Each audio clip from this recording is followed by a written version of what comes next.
Welcome boys and girls, Christine here with a discussion about some of the best campaigns in Total War Warhammer 3 Immortal Empires. Starting with Deathmaster Snikch for the Skaven. Snikch himself is very good in combat and also on a campaign level. He has benefits to ambushing, and Skaven do have stock stands so they can ambush attack. He gets a bunch of benefits for that. He reduces enemy leadership. He gets a melee attack and leadership benefit during an ambush, charge bonus, various other things that he does work with. He has a skirmisher infantry army with Night Runners and Gutter Runners. That is the focus of his playstyle, though he also has a focus on Lords and Heroes with Hero and Lord recruit rank, as well as not having to deal with the loyalty mechanic as Clan Eshin. So there are a good amount of benefits in terms of playing this campaign as a Skaven. Significant ones. And then you also have the benefit of having shadowing dealings. Now, shadowing dealings can give you some various campaign benefits, of course, that you can use, but more importantly, when you're looking at playing a Skaven campaign, it also gives you the ability of getting vision with other Skaven factions and potentially confederating with those factions from a very long distance. Except for Tretch, because he's not really a faction. Tretch is just, well, useless. But all the same, that means that this campaign allows you more flexibility in how you approach the campaign map than many others for the Skaven. On top of that, he also has a good starting situation with a lot of different choices over here on how to approach it. And he does have interesting foes to deal with, be it Xiao Ming or Gelt. So what that results in is a campaign where you do have a lot of power and you can completely wipe out factions from the map. Could use some rebalancing, I know. But at the same time, you do have interesting foes, you do have a lot of power, and you are forced to use that power. This is a good, solid, scalable campaign. The downside is that the recruitment cost, not the upkeep, but the recruitment cost of non-Eshin units is higher than Eshin units initially. You can, however, deal with that long-term through clan contracts, so realistically, given the design of campaigns and the early game focus of a campaign, you're probably never going to remove it completely, but that's fine because Eshin units work. It's mostly going to hurt you in things like artillery to a degree, so yes, involve yourself with Ikekla quite a bit, build a rapport with him, and that will solve the issue with regards to that specific problem. A bit of annoyances here and there, like having to remove Snikch from an army for the sake of Eshin actions over here, Night Lord say so, but that's a fairly long cooldown, and you do also need certain ranks in order to pull it off, and eventually you don't care about it. But all the same, does work, does give you a good amount of power and a good amount of flexibility. It's just a bit of a shame you don't have the ability of getting that special Undercity that gives you extra engineer capacity, but you also have the best starring province of any Skaven Legendary Lord, because even though it's not Hellpit or Skaven Blight, the Force of the Moon is a very valuable province, and it also gives you a good amount of economic strength, because for regions with an arcane generator right here in the middle in Kumlan, this is a settlement you can make tier 5 the moment you take it, because you take Village of the Moon, Jadewind Mountain, maybe you get some food along the way, and when you take it, you can turn it tier 3, tier 4, or even tier 5, depending on how much food you've saved up along the way. So lots of possibilities, lots of variety, and a very fun and solid playstyle. At number 4, we have Morathi. Dark Elves are a fairly good race in terms of how they handle the campaign dynamics of Immortal Empires. They have an economy that scales based on having slaves. You also have access to instant construction in your campaign for slaves, various rights that you do use slaves for. So you fight battles, you gain slaves, you take over settlement, sack them or loot and occupy them. You gain slaves, you use those slaves to get a significant amount of power, be it dictats or using them for instant construction or using them for rights. So good amount of power, good amount of scalability in the sense that your faction is going to scale based on how active you are on the campaign map. If you're not hyper aggressive, it still does work surprisingly well because Dark Elves do have a fairly good early game army roster, be it Blackheart Corsairs, Dark Shards, Shades, even Reaper Bolt Throwers as just your basic artillery option. You do have a lot of hero capacity. Now, the reason Morathi stands at the top is because she plays to the strengths of the Dark Elves. You could argue about Lokir, to be sure, with respect to that, but I generally prefer Morathi. She gets more heroes than other people, at least with regards to mages. She also gets mage recruitment, sorceress recruitment, faction-wide, hero and hero recruit rank in her campaign. She does have a huge amount of diplomatic capability, while her climate is somewhat limited in terms of Frozen, Chaotic Wasteland, and Temperate Island. That's still a pretty sizable portion of the campaign map that you do have available with regards to the climates she has. And she's also a pretty good combat lord. She does have a benefit towards loyalty, at least in her region. She has a right benefit. All kinds of different benefits that Morathi can go for. And on top of that, one of the things worth pointing out to Dark Elves, because really, Morathi just gets Selenishi Corruption and a bunch of magical benefits, but it's really the Dark Elven benefits that went out here. Dark Elves have a good amount of diplomatic flexibility on the campaign map, because while some races dislike them, none of them really hate them, with the major exception of the High Elves.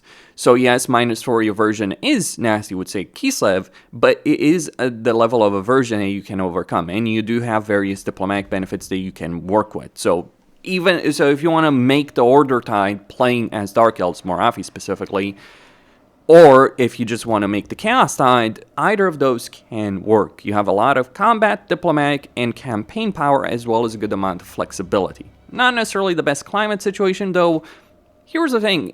You have so much money as the Dark Elves, and you have instant construction, so a lot of the climate downsides basically boil down to that. Construction times and cost, as well as how much income you're making from climates with less than stellar things. So you can scale up even in climate that is not especially great. It's not the best climate situation in the world, but it does work especially well for Morathi. At number 3, we have Emperor Karl Franz of the Empire. Now, the Empire as a race is solid enough, though there are things that could be improved further for them, be it Imperial Authority, various fixes, an infantry situation. But Karl Franz does have a very, very interesting campaign to play as. The reason it's so interesting is, again, the variety situation. So you have a lot of different options from a diplomatic standpoint, because with electoral machinations, you can confederate any other Elector Count faction, guaranteed. You just need to have enough prestige and then wait for the cooldown.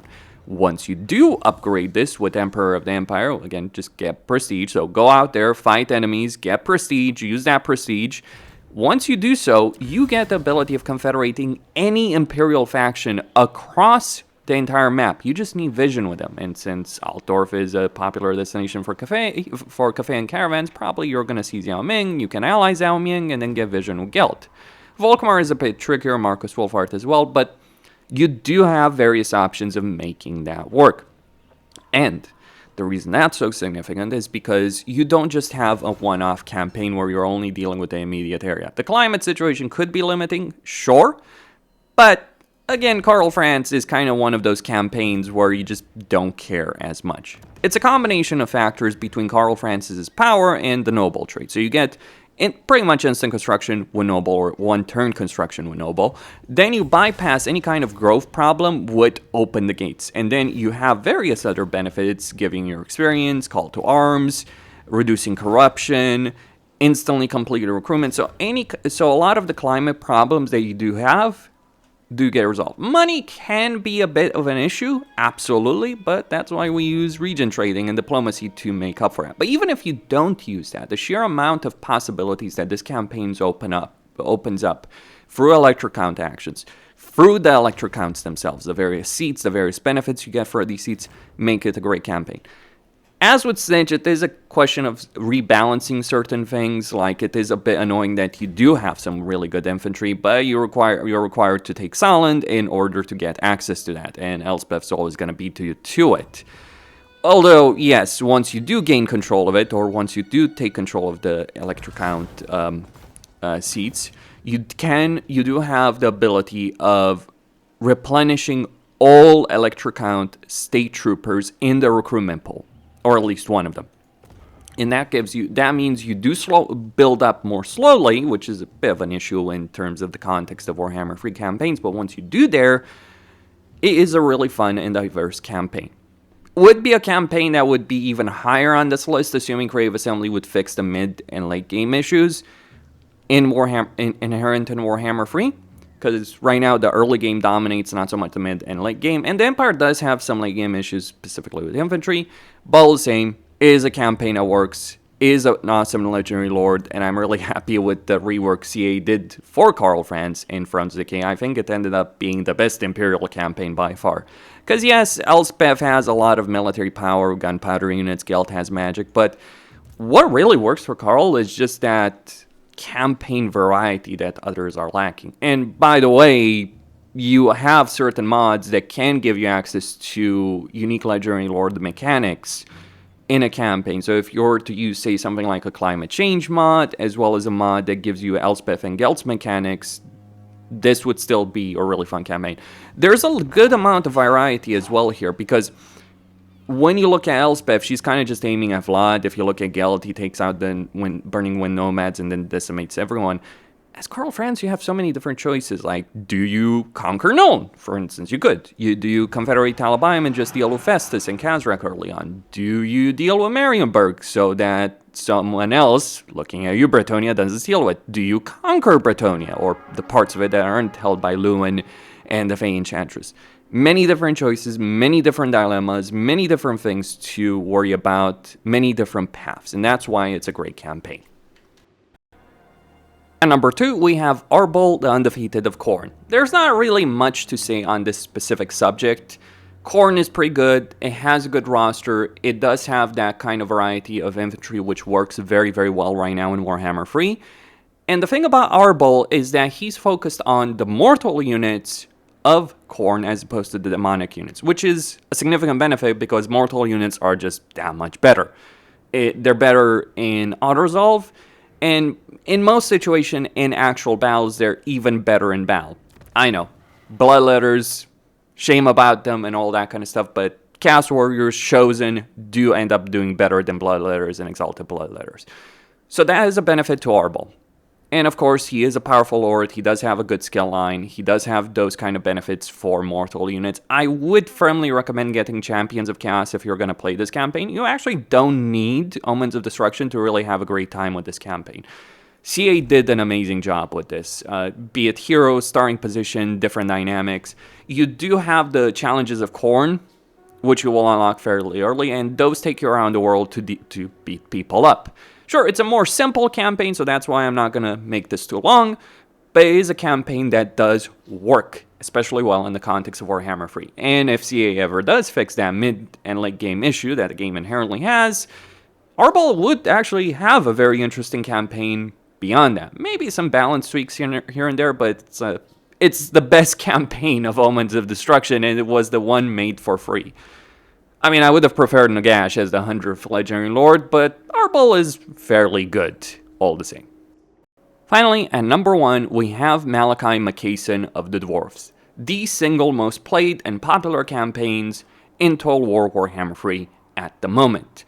Now, I'm going to keep it short, and yes, that is intentional, but suffice to say, the Dwarves as a race, after their Fronts of Decay rework, they end up having a really good campaign dynamic between Age of Reckoning pushing you to go out there and do stuff in the short term, and then having long-term benefits and objectives with either Legendary Grudges and Legendary Lord Confederations.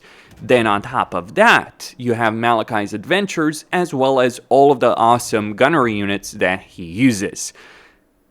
That also is intentional because what I'm saying here is Malakai combines the best aspects of what makes Elspeth's campaign great, the unique units, gunnery units, with Karl Franz's variety and confederation power in a campaign. Sure, Elspeth has more on that side, Karl Franz has more on his side, but when you consider the dwarven aspect of things like the Grand Throne Chamber, when you consider construction guilds, when you consider various benefits in a campaign, you kind of end up with the best union of those kind of ideas. The best union of having a legendary lord that is part of a race doing very well on the campaign side of things, together with some mechanics, the adventures that make the campaign more interesting, as well as a very awesome and fun battle dynamic in his campaign. It is basically the Gotrek and Felix campaign in Warhammer 3, and you can feel that CA put a lot of love and effort in this one. It works. It's a lot of variety, lots of choices, lots of interesting things to do. The only downside of this campaign is you can only enjoy it so much. For me, it was roughly 400 hours, and that's kind of where the point is like, okay, I've played this campaign enough times. I've really enjoyed it, but could we get another campaign like this? Would be awesome, CA. Cosine, signing out. Stay tuned for more.